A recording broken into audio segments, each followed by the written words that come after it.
ayahnya yang kita tadi wawancarai, ayah Fahmi ya. Dan tentu saya ingin meyakinkan bahwa Fahmi begitu lancar, begitu paham dia menangani burung-burung lomba, menangani burung-burung ternakan, plus menangani anakannya. Dia hatam di daerah itu. Tentu bukan hari ini pencapaian itu, tapi beberapa tahun dia sudah menggeluti itu. Dan kali ini saya ingin berbicara dengan bapaknya. Oh, ini yang poligami ya, Mi? Iya, ini poligami. Dulu pernah juara di Piala Presiden. Yang ini? Iya, juara 3. Wah, pantesan gak susah jual anakannya. Pantesan. Ini dia investasi ya, bukan burungnya yang investasi, perawatnya juga investasi. Kelas berapa? Kelas 5 SD kan? Iya, kelas 5 SD. 11 tahun kan? 11 tahun. Coba lihat, dia begitu paham. Dia tidak ada ketakutan. Karena memang bagiannya. Dia merawat. Dan ini, makanya bapaknya hebat juga bapaknya. Menaruh kepercayaan yang penuh. Nih, tahu nggak ini pasangan siapa namanya yang ini? Ini belum ada namanya. Oh, baru ya? Baru. Kalau yang ini Jogja udah ini ya? Udah ada anakannya. Oh, ini lagi beranak ya? Iya. Ngeri abis. Fahmi luar biasa. Fahmi sih ngobrol-ngobrol bisa paham ini dari tahun berapa sih? Umur berapa Fahmi? Dari umur 7 tahun. Emang itu Bapak sengaja? Iya. Kenalin? Belajar gitu sekalian. Dari Bapak. Kalau ke lomba? Kalau ke lomba biasanya itu pertama kali itu dulu tahun 2021. Bisa menyisakan dari ingin mainnya untuk menggarap breeding yang bernama Fahmi Benfang. Dan tentu hasilnya luar biasa. Sokongan sang ayah yang 100% diberikan, tentu ini menjadi motivasi buat anak ajaib ini. Dan yang jelas, anak berpengalaman, bapaknya pun berpengalaman. Sehingga apa? Seluruh breeding yang ada itu harus tes case burung terbaik di lapangan. Tanpa itu, no. Karena apa? Pakan sama, perawatan sama. Lebih baik yang pasti-pasti saja masuk kandang ternak. Betul kan, Mi? Luar biasa. Mi, thank you, Mi. Aku akan membuka fakta dari ayahnya. Apakah sama pencaraannya atau enggak? Tapi yang jelas ini menjadi motivasi kita ya. Fahmi yang belum punya keuntungan, belum punya kebutuhan, sudah mempersiapkan untuk masa depan. Mi, sukses terus. Terus tambah burung yang terbaik. Dan kalau ada yang nawar mahal, jangan tidak dijual. Oke? Thank you. Kabar Arena, saya baru kali ini, ratusan liputan saya berhadapan dengan orang-orang dewasa dan orang-orang berpengalaman. Kali ini saya dengan bocil umur 9 tahun, 5 SD, mampu mengejawantakan cara berternak dengan baik. 11 tahun, Om. 11 tahun, bro. Maaf, 11 tahun. Kelas 5 toh? Ya. Kelas 5, 11 tahun. Mampu mengejawantakan bagaimana cara beternak yang baik. Bukan itu saja, merawat ternak dengan baik. Bukan itu saja, karakter dia sudah tahu. Beberapa burung yang dibuang anakannya, beberapa telur yang dibuang karena emosi, dia sudah hafal. Dan tentu ini menjadi pelajaran buat kita. Ayo bergerak lebih dari dia. Saya akan juga wawancara bapaknya. Sebentar lagi saya akan menghampiri dia dan kita akan bincang-bincang selepas kata-kata ini.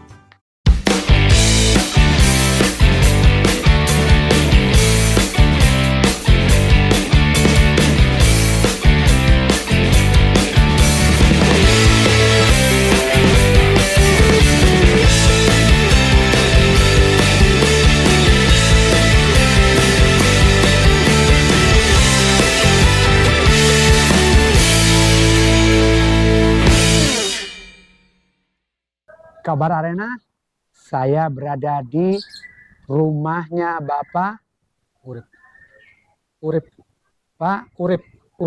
Widodo. Ya kan? Dia ayahnya yang kita tadi wawancarai, ayah Fahmi ya. Dan tentu saya ingin meyakinkan bahwa Fahmi begitu lancar, begitu paham dia menangani burung-burung lomba, menangani burung-burung ternakan, plus menangani anakannya. dia hatam di daerah itu. Tentu bukan hari ini pencapaian itu, tapi beberapa tahun dia sudah menggeluti itu. Dan kali ini saya ingin berbicara dengan bapaknya Urip Widodo, ya kan? Dan juga salah satu pemain yang cerdas tapi kurang terkenal karena dia silent. Juara pulang, tidak ada show apa-apa. Tapi kali ini makanya saya grebek nih ke rumahnya. Pak Urip, terima kasih ya atas undangannya ke sini. Dan sebetulnya sebelumnya rumahnya bukan di sini ya, Pak? Rumah di sini. Oh, Cuman karena kebutuhan ya, akhirnya kita renovasi. Oh yes. Jadi selama setahun kita di rumah yang satunya. Tapi selama ini dari tahun 2006 ya kita di sini. Ternaknya di mana nih? Ternaknya ada di beberapa tempat. Di beberapa tempat. Iya. Awalnya ya dari teman-teman. Ya, saya hobi cuman piara di satu-satu gitu kan. Terus saya mikir, burung kok kasihan hidup sendirian. Konservasi lah kayaknya nih cocok nih. Betul. Saya mikirnya gitu. Terus harga murah tapi kok mahal banget waktu itu. Iya. Ya kan, harga murah mahal, ya udahlah kita piara satu pasang dulu dari kawan. Ya ada di blok sebelah sih Om. Jadi saya taruh di sana, berkembang ada 7 pasang lah di sana. Akhirnya belajar udah bagus di sana. Terus kita belajar cocok rowo. Alhamdulillah iya, tadi ada 2 kandang. Iya, di sini ada 2 kandang Om. Orang sulit loh cocok rawa, Mang. Alhamdulillah sih Om bisa berhasil ya. Kita juga udah beberapa kali untuk produksi untuk cocok rawonya. Tapi pernah ada hambatan nggak menangkar cocok rawa?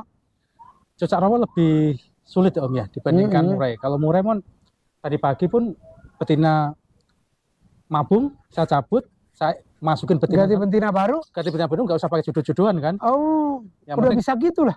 Karakternya yang penting saya lihat, oh karakternya kok kayaknya cocok sih ini. Kalau saya dulu kan awal-awal kalau menjodohkan itu pakai kandang kecil, jejerin dulu. Sekarang mah masukin aja karena saya baca-baca literatur itu hanya 10% jantan Om yang membantai betina. Jadi saya percaya diri aja, udah saya ajar aja udah. Iya, padahal yang diantar juga petarung ya, burung-burung lapangan ya.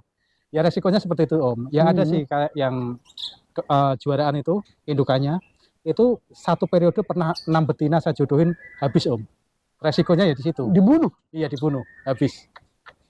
Ya itu dari memang pembelajaran awal itu gitu saya nggak tahu sudah saya jodohin gitu menurut saya udah pas, tapi begitu saya masukin kelihatannya cocok, besok pagi sudah jadi bangkai, udah kepalanya keputak.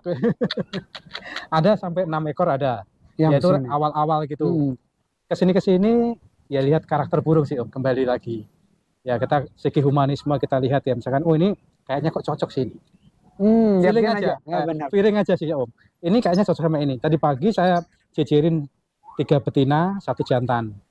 Oh kayaknya cocok ini, saya ambil, saya masukin aja. Oh iya sudah. Karena memang sekarang sudah tahu mana yang siap, mana yang siap kan. Iya, burung jantan yang siap, sehingga ketemu karakternya. Ini main ke lapangan, ini tahun berapa sih Bos? Ke lapangan ini kayaknya sekitar 2021 ya, karena zaman COVID ya. Ya kan COVID, nggak ada kegiatan, ya kan. Kerja di kantor juga kita daring, terus kan akhirnya begitu ada buka gantangan kita mulai main ke lapangan Om. Jadi saya belum, ya tadi Om bilang langsung pulang saya belum banyak kenalan Om. Saya baru mulai Om. Saya belum banyak kenalan, jadi ya saya belum punya komunitas untuk murai pemain-pemain kelas besar itu belum punya Om. Jadi saya begitu datang ya katanya Masterpiece bagus, Masterpiece, Citra ya udah kita main ke Citra. Tapi Masterpiece langsung juara ya? Ya beberapa kali sih Om. Kemarin kita kalah tos Om minggu kemarin. Acara Masterpiece itu kalah tos jadi peringkat 2 Om. Karena 2 merah 2 biru sama-sama. Tos kita. Jadi kedua. Iya. Oke. Oh, ini maksudnya ya pengalaman yang pas ya. Bagaimana jadi seorang petarung dengan melombakan hasil-hasil dari breeding ya, dan juga sebagai breeder gitu kan. 2 hal yang menurut saya yang ideal ya, dimana Bapak juga mampu memberi pasangan kepada burung-burung itunya ya, jadi aman gitu kan. Ini Pak, dari keseluruhan sekarang udah ada berapa pasang sih? 5 sama di sini ini tadi 6 ya. Iya, Yang 6. murai 6 itu ada 3 kandang itu yang poligami Om. Iya ya, kelihatan betul.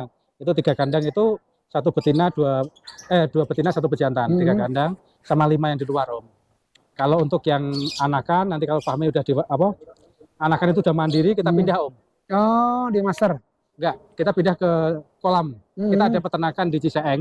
Di sana backgroundnya ternak koi. Oh, Ternak iya, koi, ada rumah. Saya di sana, ya jadi yang kerja di sana saya suruh lanjutin sambil masterin. Oh, luar biasa. Ini hobinya banyak ya. Ya, berawal dari suka dengan binatang, ya kan Om. Terus pingin binatang itu bagaimana bisa lestari. Satu. Iya, luar biasa. Yang kedua, kok ini saya lihat mendatangkan uang Om. Iya. Ya kan? Saya merasakan benar di saat pandemi Om. Di saat pandemi, waktu itu susah kita kerja kan Om. Kantor juga seperti itu. Akhirnya ya peternakan itu yang bisa Menghidupi rumah tangga ya? Iya dong. Luar biasa. Apalagi pada saat pandemi. Saya kenapa sih suka dengan murai, dengan koi? Ya karena ikan namanya hias atau kegemaran orang itu nilainya kan tidak terbatas. Kalau ikan konsumsi sudah tahu orang. Sudah jelas sekilo Iya, berapa. Sekilo berapa udah tahu. Iya. Kita mau apa sudah ketahuan kan. Kalau murai, ya saya sering lihat itu murai ada harga 1 miliar, ada 100 juta, dan ada yang 500.000. Nah, ya kan dari situ saya belajar Om. Berarti kalau kita hobi, berarti apa sih? Kan konsumen maunya apa? Konsumen maunya kualitas. Iya, benar. Kita lari ke sana. Oh, Jadi koi kualitas A, ya udah kita main di sana. Murai juga gitu Om. Murai yang kualitas bagus, saya kembangkan. Ya kemarin ada telepon dari Kalimantan. Saya juga kaget. Pak, Fahmi berfarm ya? Dari mana? Kita juga belum lama loh. Ternak berapa tahun sih? Dibandingkan peternak-peternak yang udah pengalaman. 8 tahun, 10 tahun iya, gitu kan. kita baru kok. Udah sampai Kalimantan ada yang telepon, saya juga kaget. Fahmi berfarm. Ini ada nomornya loh Pak, ini punya Bapak. Iya, di sini juaraan. Udah. Kalau mau pesan gimana? Ya udah nanti kalau ada anakan yang bagus, nanti saya hubungin deh. Saya bilang gitu. Karena saya juga nggak mungkin ngasih asal kan Om. Benar. Customer udah jauh banget. Kita kasih yang asal ya. Jadi kan ada beberapa yang memang ini kan yang di sini ini yang sudah saya pilih Om. Ya, jadi nanti itu mungkin yang tadi 2 nanti kalau udah ketahuan jantan itu kan ada ringnya APBN Om. Ya, jadi kan kita juga waktu ada EBOT mengadakan ring APBN ya Korwil sini kan Pak Petrus itu kan ngasih tahu ada APBN, akhirnya saya ikut Om. Ya karena APBN wadah yang jelas sebagai penangkar. Nah itu saya belajar di situ Om. Nah, ini salah satu anggota APBN juga, pencetak burung-burung terbaik di ring APBN, jangan salah kan. Ini Om, setelah sukses nih Om, menurut saya di lapangan sukses lah, menurut saya sukses ya. Karena apa? Sudah menjajal lapangan-lapangan yang gahar, yang persaingannya hebat, masih mampu juara 1 dan juara 2, dan itu kan bukan perkara mudah sekarang. Apalagi di Murai Batu persaingannya luar biasa. Dan tentu kan dia tidak hanya asal ngobrol. Tidak hasapan jempol. Ini adalah bukti bahwa di sini adalah koleksi sertifikat hasil dia lomba. Ini segini, kata dia segini. Masih ada Om. Masih banyak kan? Masih banyak. Luar biasa pegangan ini. Coba, ini kan hasilnya bisa di sini, bisa dilihat dia di mana. Memang kelihatan ya, dia tidak langsung ke lomba besar, tapi dia banyak proses. Dan tentu kata Pak Urip bahwa untuk setting-settingan itu cukup lomba regionalan saja ya. Begitu udah ketemu, baru ngehajar yang. Paling kita mainnya kan di LS yang punya Om Petro. Terus ada di Masterpiece. Iya, betul. Cibubur. Iya, iya banyak.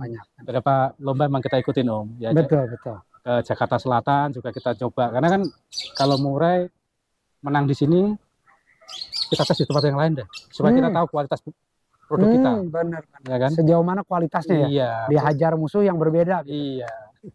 Nah ini kalau kecerdasan itu seperti itu ya. Ada pengalaman, tidak memerlukan waktu lama untuk beternak burung-burung yang memang unggulan. Dan tadi yang saya catat bahwa siapa konsumen kita, maka kita harus bermain di sana. Catatan 2 penting ini harus jadi catatan bagi penangkar atau penjual. siapa konsumen kita.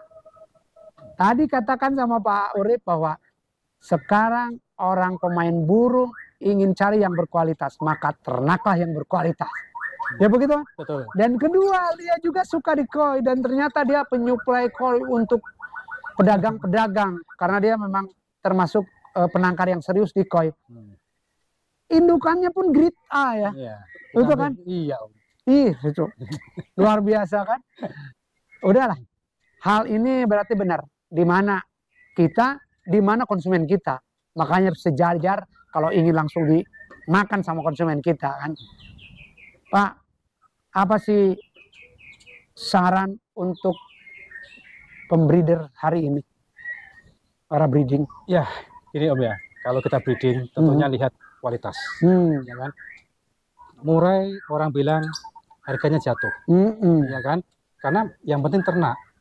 Ya kan? Yang penting produk. Ya kan? Betul. Ya kita mau, tadi kita bilang, kita mau membidik yang mana? Ya kan? Kalau kita mau membidik pasar yang murah, waktu kita habis. Iya. Hasilnya cuma segitu-segitu aja. Betul, betul. Nah, kalau kita membidik pasar yang atas, burung yang berkualitas tentunya, sehingga kita bisa melihat, oh market kita di sana. Iya. Ya kan? Jadi kita ambil indukan yang bagus-bagus, ya kan? Kita tes di lapangan. Bener nggak nih? Bener bagus nggak? Jangan hanya slogan. Burung saya bagus. Ternak apa juara di mana-mana, ya kan? Oh, buktinya nggak ada. Ya, buktinya nggak ada. Cuma Kan baru 2 namanya kali juara. Ya, namanya burung kan kita mau dikasih ring, orang juga pakai bur dipasang ring kan bisa. Ya kita jangan main seperti itulah. Kita main jujur. Nah ini burung saya, Fahmi BF, sebelah kiri, sebelah kanan APBN, main dimanapun kalau menang ya. Jadi kan orang tahu, oh ini benar-benar breedingnya benar-benar berkualitas. Iya, betul. Siapkan indukan yang terbaik, jujur terhadap konsumen, juga jujur terhadap diri kita. Bahwa berikan yang terbaik untuk konsumen, itu hal yang terbaik yang akan kita dapat. Itulah barusan sebetulnya saya simpulkan dari Pak Fahmi ya. Sebetulnya itu. Sampai orang Kalimantan telepon, padahal dia tidak sayembara ke Kalimantan, tidak woro-woro ke Kalimantan. Tapi tentulah hal terbaik itu akan dinikmati orang. Hal terbaik itu akan direspon dengan baik. Juga begitu, hasil dari tangkaran baik itu juga akan direspon dengan baik. Jangan takut harga murah ya. Iyalah. Jangan takut kalau kualitas ada harga. Ada burung, ada harga. Betul. Ada kualitas, ada harga. Betul. Nah ngomong-ngomong nih, yang jagoan kita yang masih di lapangan, udah ada tawar berapa itu si Gatot Kaca? Masih rahasia lah Om. Jangan dulu lah. Sebab saya baru tahu di Masterpiece itu saya sampai ngejar-ngejar Fahmi kan sama Bapak. Gak dijual kata Pak. Saya sampai ngedap-ngedap, Pak. Ada harganya enggak? Belum Pak, ini ternakan saya. Aduh. Saya ingin buktikan Om. Jadi kenapa saya nggak jual? Saya ingin buktikan bahwa ini loh ternakan saya. Yes. Ya kan gitu, maskot lah. Benar. Jadi ada beberapa memang indukan yang saya ambil, yang saya lihat itu kok bagus. Nah, jadi kalau sekali juara, 2 kali juara saya jual, kayaknya kok saya gimana kan gitu. Benar. Saya pengen konsisten nggak sih ini produk saya gitu. Yes. Pastol juara, setelah pastol juara, lanjut juara terus. Nah, ya. kan kualitas menunjukkan Om. Iya, Anda mengerti kan kalau yang dengar ini harga tidak main-main dengan yang hebat gitu. Dan kalau yang hebat itu tidak kita keluarin harga, mereka yang keluarin harga ya. Iya iyalah Om. Pak kalau segini dijual nggak?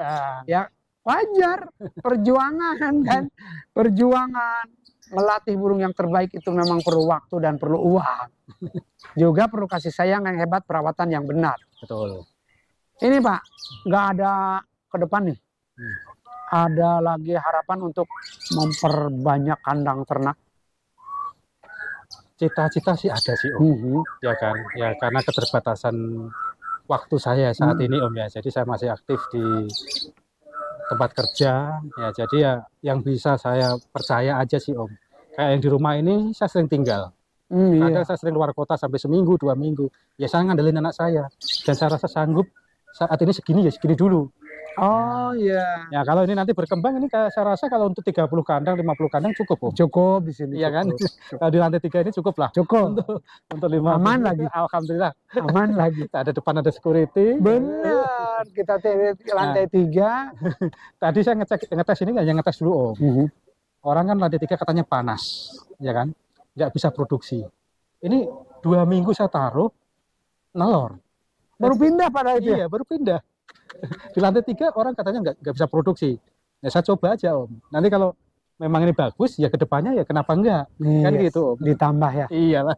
Luar biasa. Emang settingannya udah buat itu sih Om. Betul.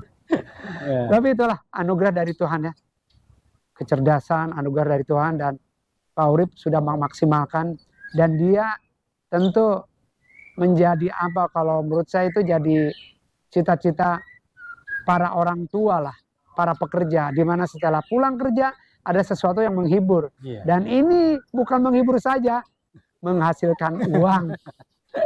Bahagia menghasilkan uang, dan juga secara langsung sudah mencetak anaknya menjadi regenerasi yang nanti pencetak uang. Iya kan? Dan hal yang regenerasi yang tentu regenerasi positif dan regenerasi yang membanggakan.